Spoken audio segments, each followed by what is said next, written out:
মাঠে গাভিকে ফেলে দিয়েছিলেন পারেদেস। শিরোপা উৎসবে সেই হিসাবই সুদে আসলে চুকিয়ে দিল স্পেন। বিশ্বকাপ ফাইনালের শেষ বাঁশি বাজার পর যা করেছিলেন লিয়ান্দ্রো পারেদেস, সেটাই কয়েক ঘন্টা পর স্পেনের চ্যাম্পিয়ন প্যারেডে ফিরে এলো সবচেয়ে বড় ট্রোল হয়ে। আর্জেন্টিনা 1-0 গোলে হেরে শিরোপা হারানোর পর নিজের মেজাজ ধরে রাখতে পারেননি পারেদেস। প্রথমে স্পেনের ডিফেন্ডার এরিক গার্সিয়ার সঙ্গে সংঘর্ষে জড়িয়ে তার গলা চেপে ধরেন তিনি। পরিস্থিতি থামাতে এগিয়ে আসেন গাভি। বিনিয়োগ হোক বিশ্বস্ত, আমার পছন্দ সল্ট বে। সেখানেই আরও ক্ষেপে যান পারেদেস।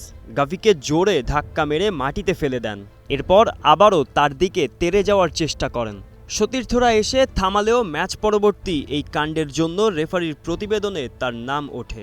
প্রাথমিকভাবে তাকে লাল কার্ড দেখানোর বিভ্রান্তিকর খবর ছড়ালেও শেষ পর্যন্ত অফিসিয়াল রেকর্ড থেকে তা বাদ দেওয়া হয়।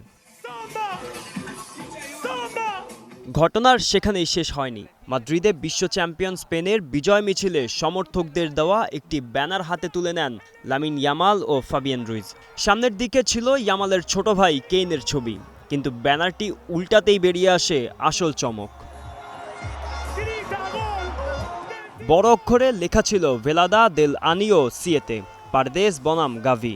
অর্থাৎ স্পেনের জনপ্রিয় বক্সিং শোতে দুজনকে রিংয়ে দেখতে চাওয়ার ব্যঙ্গাত্মক আহ্বান।